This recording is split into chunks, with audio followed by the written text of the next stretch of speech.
value paradox. The value paradox. Why is it that water, which is essential for life, is so cheap, while diamonds, which have no real survival value, are incredibly expensive? This is the essence of the value paradox, also called the diamond water paradox, and it challenges the way we perceive worth, utility, and what we value in life. First introduced by Adam Smith, often regarded as the father of modern economics, this paradox has intrigued thinkers for centuries, revealing surprising insights into human decision-making and the nature of value.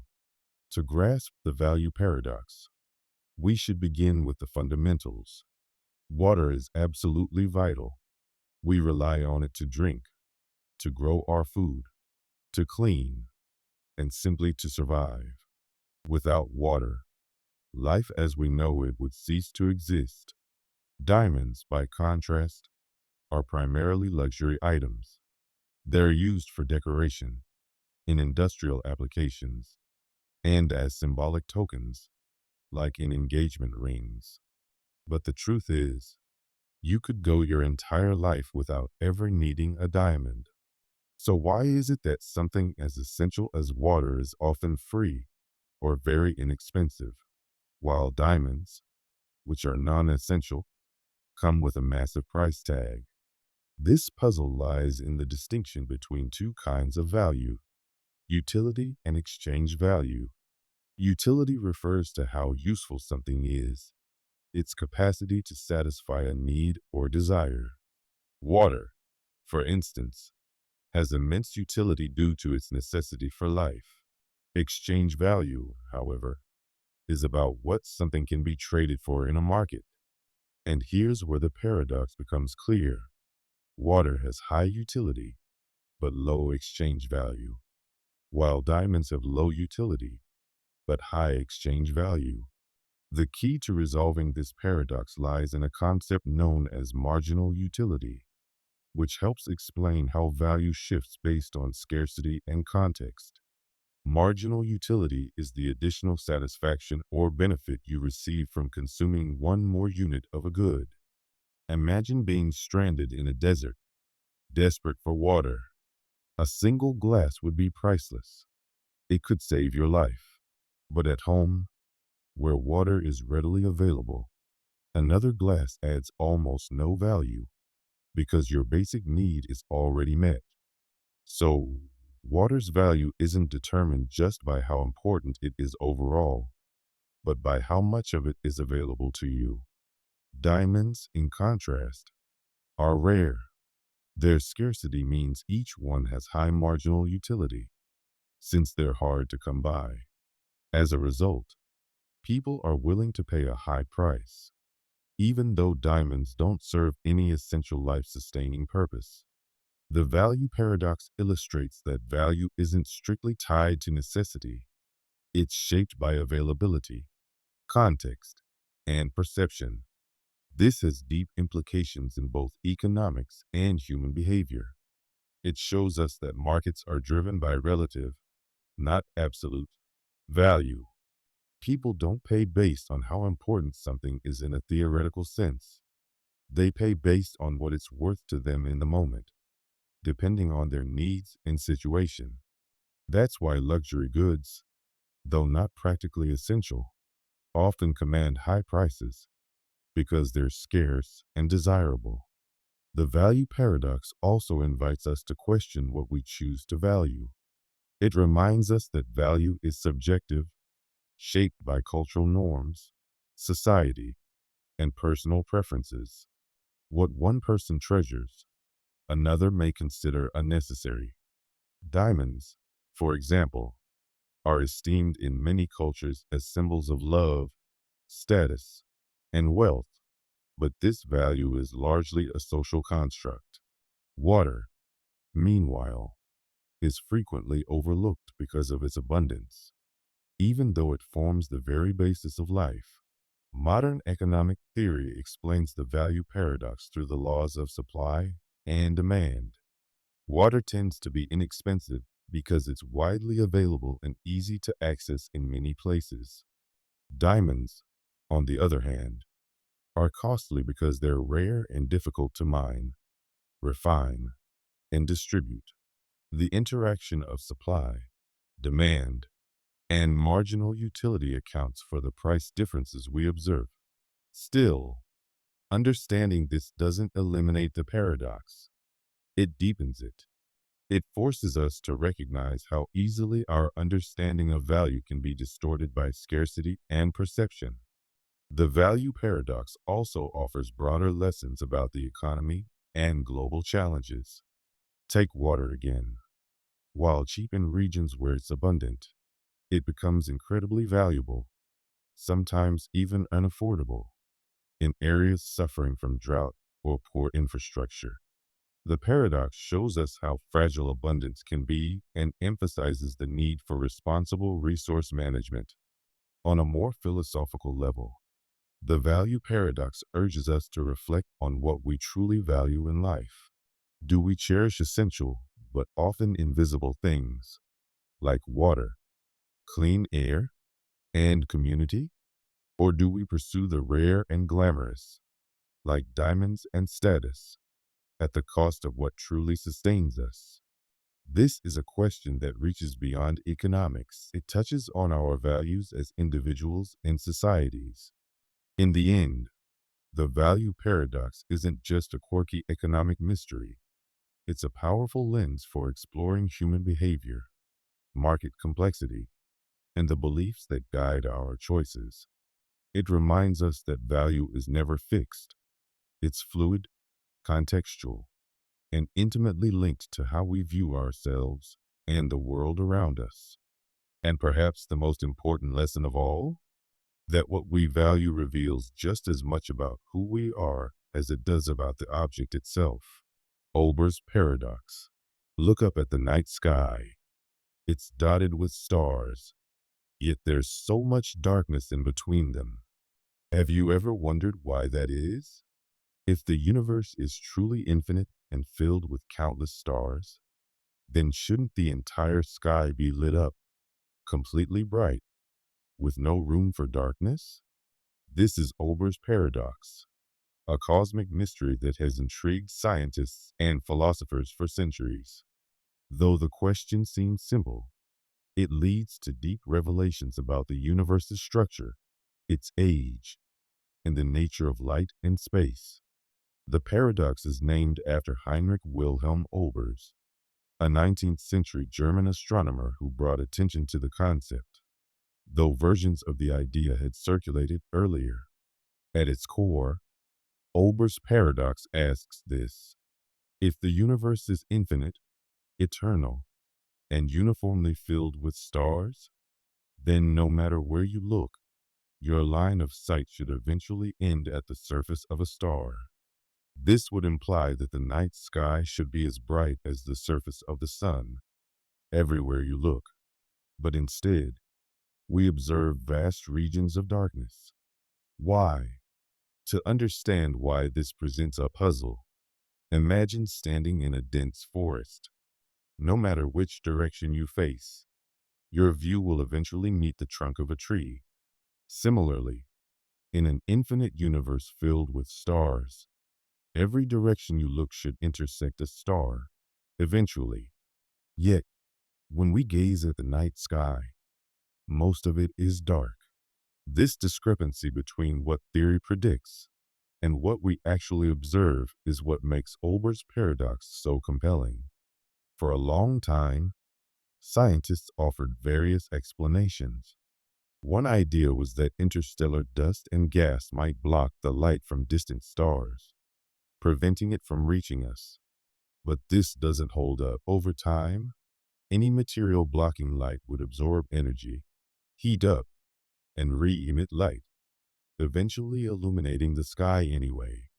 Another suggestion was that distant stars might be too far away, with their light becoming too faint over the immense distances.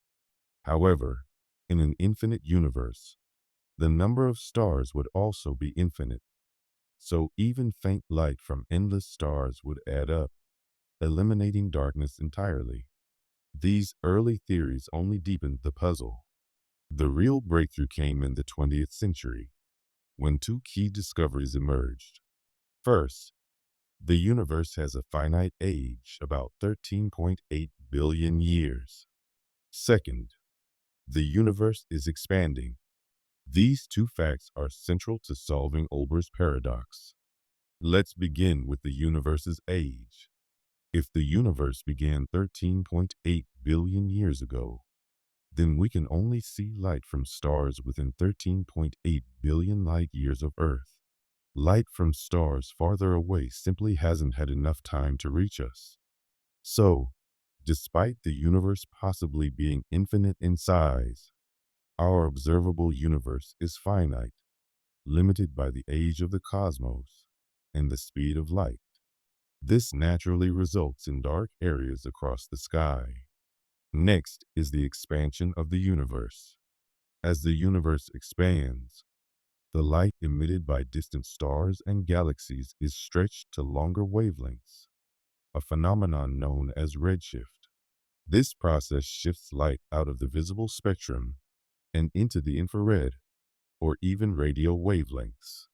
So much of the darkness we see is actually light that has stretched beyond what the human eye can detect. Together, these two concepts, the universe's finite age and its ongoing expansion, solve Olbers' paradox. They reveal that the dark night sky isn't a flaw or oversight in the universe's design, but rather a window into its origins and evolution. But Olbers' paradox doesn't stop there. It invites philosophical reflection too. The darkness of the night sky serves as a reminder of the vastness of the cosmos and how much lies beyond our ability to perceive. It's a humbling realization, highlighting the limits of human knowledge and the sheer scale of the universe.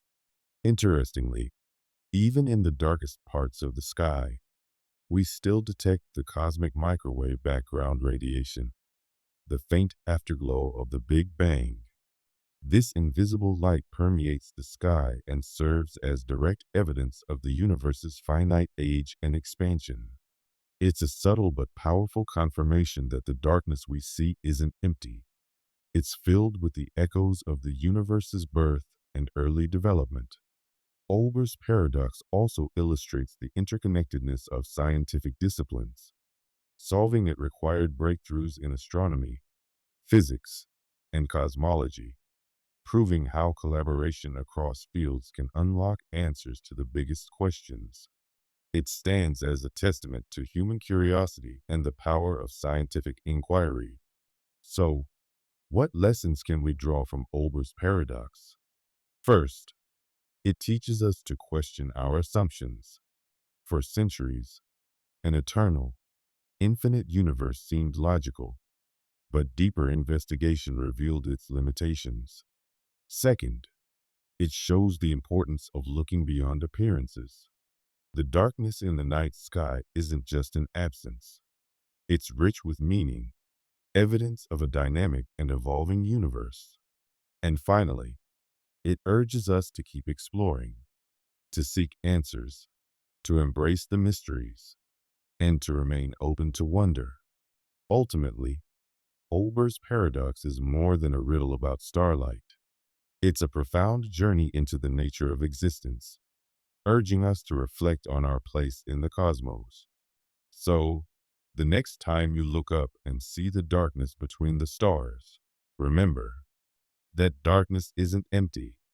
It's a gateway to understanding the universe itself. Barber Paradox.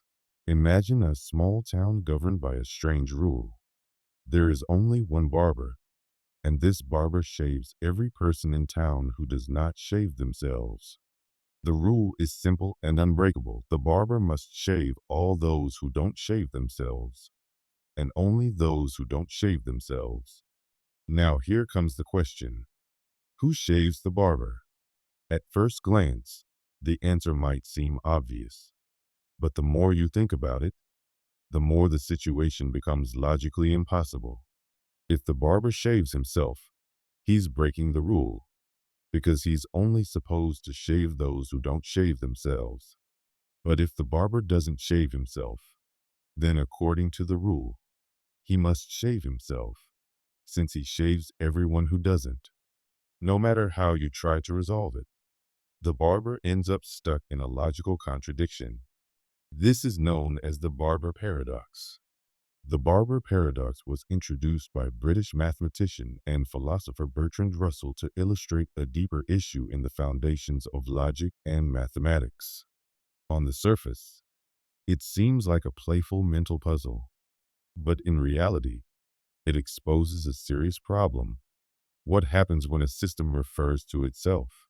In this case, the barber's rule creates a self-referential loop, a logical trap that cannot be solved without breaking the rule itself.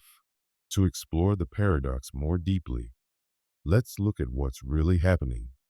The barber's job is defined by a strict rule. He must shave everyone who does not shave themselves, and only those people.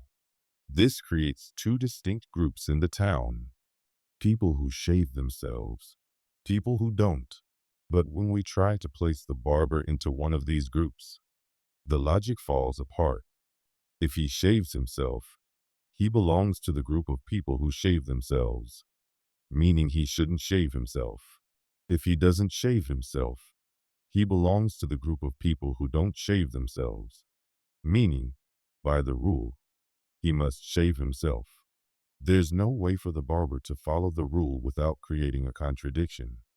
At its core, the Barber Paradox is about self-reference. What happens when a rule or system is applied to itself? It's closely related to the liar's paradox, in which a sentence like "this sentence is false" creates a similar loop of contradiction. Both paradoxes show how self-reference can disrupt logic, leading to situations where no consistent answer exists.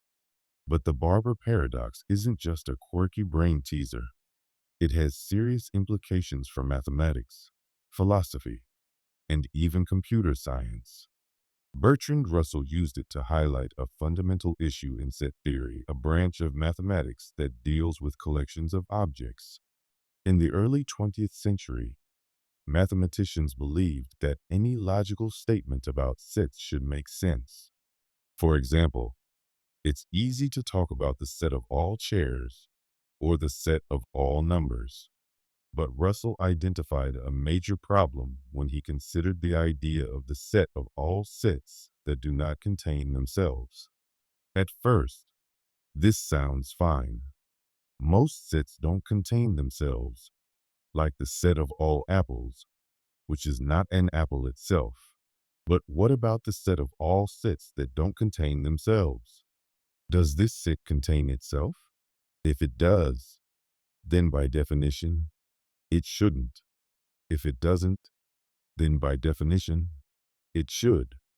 This contradiction, known as Russell's paradox, rocked the foundations of mathematics and forced mathematicians to rethink how sets and logical systems were defined.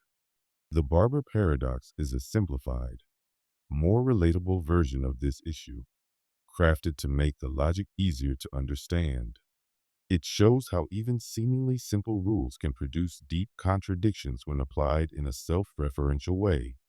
These problems have practical consequences too. In computer science, for example, self-referential systems can cause bugs, infinite loops, or crashes, just like the barber's dilemma. The paradox also holds philosophical significance, particularly when we consider the limits of logic and language. We often treat logic as the ultimate tool for understanding reality, but paradoxes like this reveal that even logic has its boundaries. Self-reference shows up everywhere in human thinking, from how we describe ourselves to how we create systems of laws and rules. The Barber Paradox reminds us that these systems are not always as solid as they appear.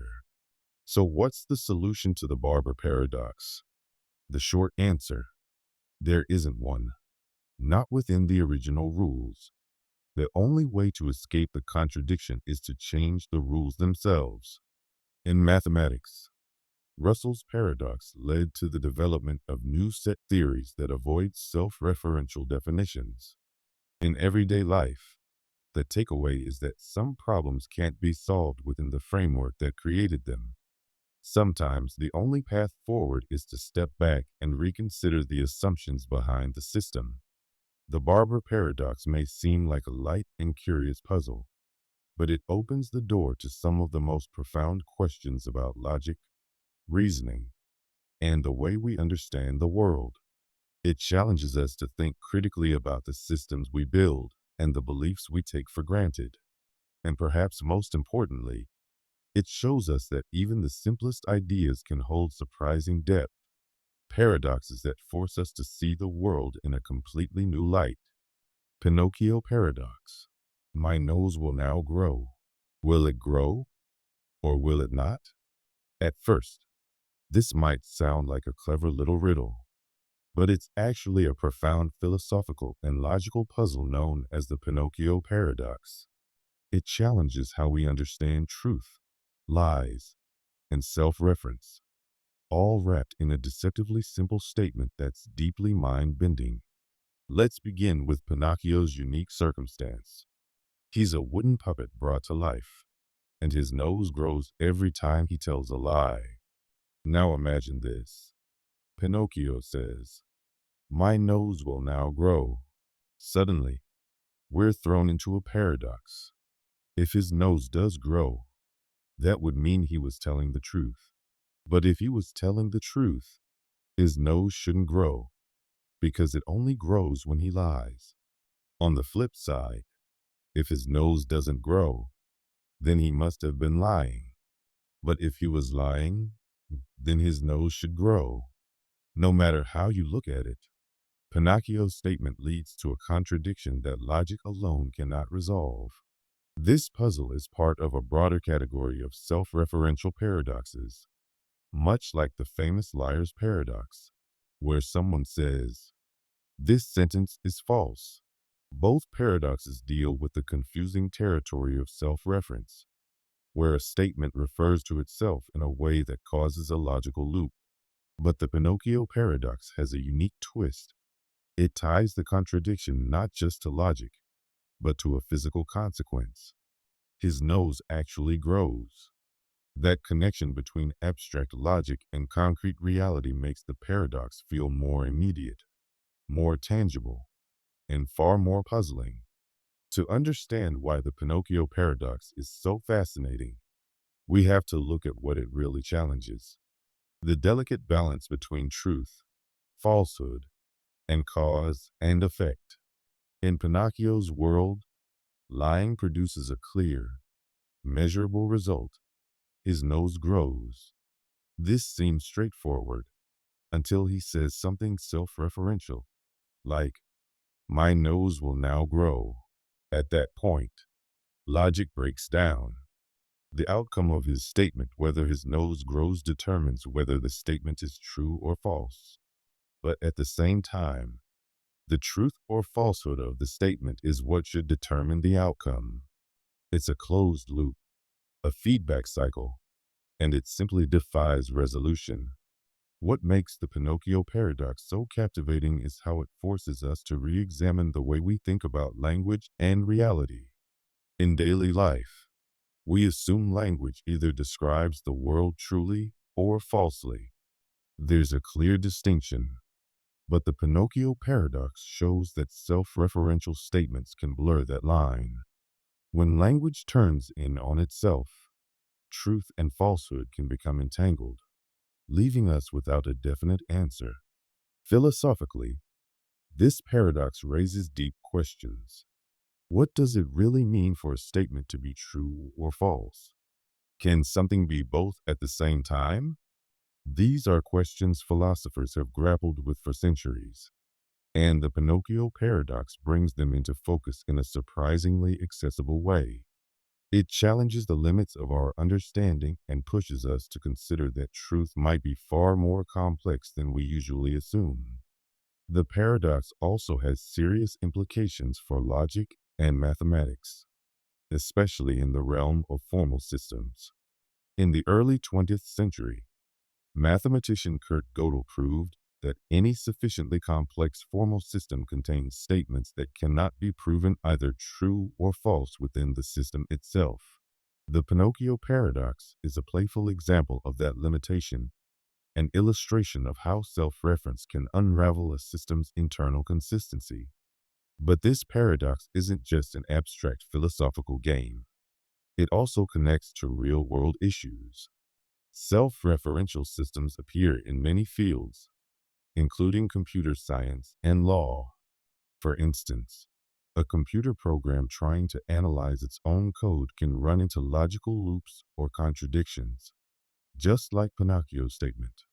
Similarly, legal systems can create conflicting rules, leading to situations where determining the correct outcome becomes impossible. There's also a psychological dimension to this paradox. It reflects how our minds often get stuck in loops, especially when we overthink, second guess, or face contradictory situations. Just like Pinocchio's statement ties itself in knots, our own thoughts can spin in circles, making it hard to move forward.